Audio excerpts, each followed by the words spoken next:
This will all make sense in a few minutes. Except those are unrelated, different project. I'm making a giant pom-pom, and my main ingredient is matte tulle, which comes in all these lovely Mr. Larrie colors. I'm also using some foam board, some ram board tape, my latest fave. It's like masking tape on steroids, and I'm using my imagination. I also needed some new scissors, and I spotted these Fiskars by my girl Tabitha Sewers, so I had to get them. These colors really speak to me, and they are perfect for my studio.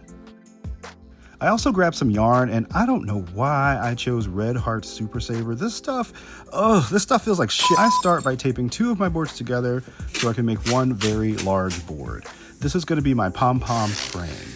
To make a giant circle, I take a pin, some yarn, and a pencil and draw all the way around. It's pretty close to perfect, actually.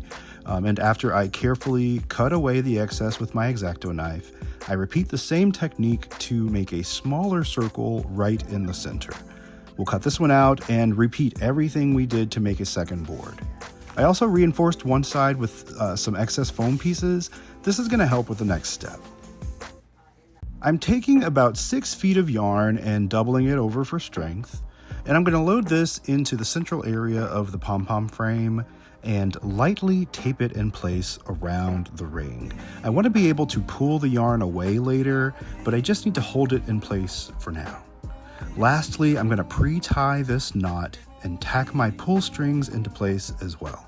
I promise you this prep is all going to be worth it in the end. You just have to trust the process. And we just arrived at the super fun part of the process. Tulle is very thin, and we're gonna wrap this frame with a bunch of it. I have 7 colors, each 25 feet long, starting with pink and ending with lavender. So 175 feet of tulle should be just enough to cover everything, but I'm already having a hunch that I'll be returning to the craft store later.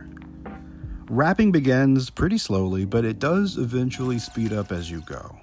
My only real tip for this part is to try and keep your tension even and make sure that any open ends are toward the outside edge. I'm wrapping the beginning of each new color with the tail end of the previous, which should create some subtle blending effects, I hope. I typically wrap until the color is fairly opaque, but I've used all my tulle, and honestly, I'm just not feeling this one yet. Yeah, so I covered the whole thing again. That's now 350 feet of tulle wrapped into one pom-pom.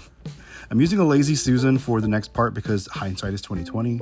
Then I set something dense on top to keep all the pieces from sliding around, and I use my sharp new scissors to cut between the 2 layers of foam all around the edge. Do not cut those pull strings though. Once the edges are trimmed, we're going to grab the strings and tighten the knot we began earlier. The tape should pull apart as you do, and then you're just going to double that knot and carefully slide the pom-pom through the central hole.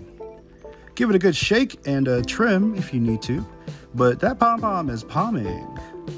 Now you could try this size with different fibers or shopping bags, whatever fiber you like, as long as it will remain stiff over a span of 6 to 7 inches, you should be okay. And if not, you can always try to make it slightly smaller. So, is there a giant pom-pom in your future? Stay creative and stay crafty.